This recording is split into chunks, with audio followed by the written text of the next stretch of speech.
जय गुरुदेव. श्री गुरु भक्तीचे अनुभव यामध्ये माझे पप्पा श्री मोहन पांडुरंग चांदवले यांना भक्ती मार्गामध्ये आलेले अनुभव आपण ऐकत आहोत.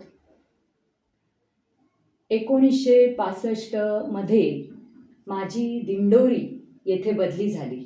श्री बडवे गुरुजी म्हणून माझे सहकारी होते. तेव्हापासून त्यांनी आणि मी मिळून गुरु उपासना, गुरुभक्ती त्याबरोबर गुरुवारचे उपवास सुरू केले. 1965-66 नेहमी असे स्वप्न पडत असे की वडिलांनी माझ्या पाठीला सर्व प्रवास तयारी करून बांधली आहे आणि मी उडत उडत मुंबईला जात आहे. आणि काय आश्चर्य, थोड्याच दिवसात माझी बदली मुंबई रायगड जिल्ह्यातील माणगाव या ठिकाणी झाली.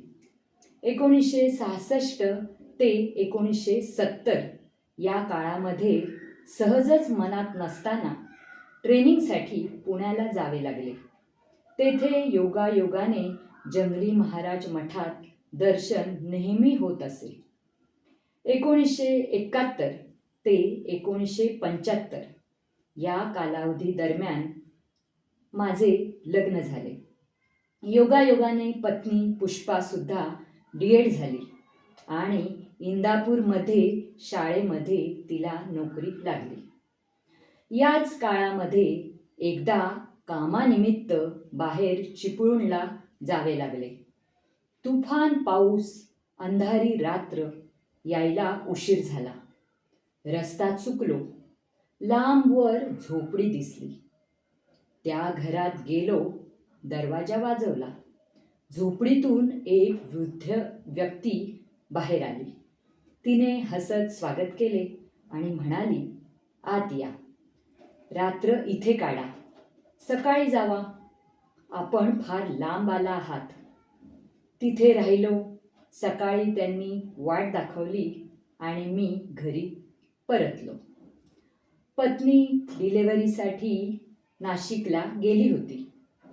घरी येताच समोरच्या घरट्यातील चिमणीचे एक पिलू खाली पडले आणि दगावले. तेवढ्यात नाशिकवरून तार आली, लवकर निघा.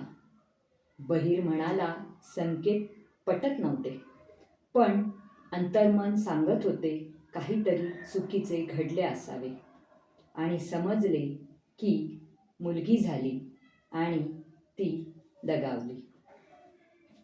अंतर्मन, बाह्यमन, गुरु उपासना याचा अभ्यास करू लागलो. काही गोष्टी समजू लागल्या, परंतु मधल्या वेळेमध्ये मध्यंतरी वाईट मित्रांच्या संगतीने दत्त उपासना थोडी मागे पडली. मांसाहार सुरू झाला आणि मन थोडे भरकटू लागले. परंतु अंतर्मन नेहमी सूचना देत होते आणि पुन्हा वळून मागे व्हावे असे म्हणत होते. अंतर्मन जिंकले, बाह्यमन हरले आणि दत्त मूर्तीची स्थापना घरातील देव्हाऱ्यात करून पुन्हा एकदा उपासनेकडे वळलो.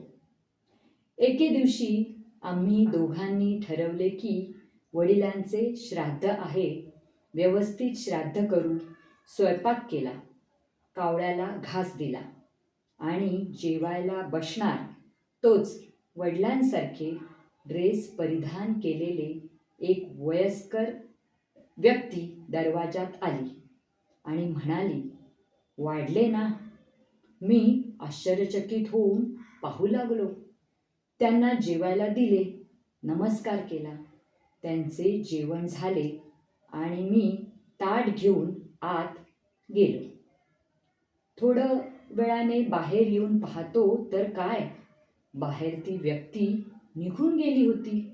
डोकावून बाहेर पाहिले तर ती दिसेनाशी झाली.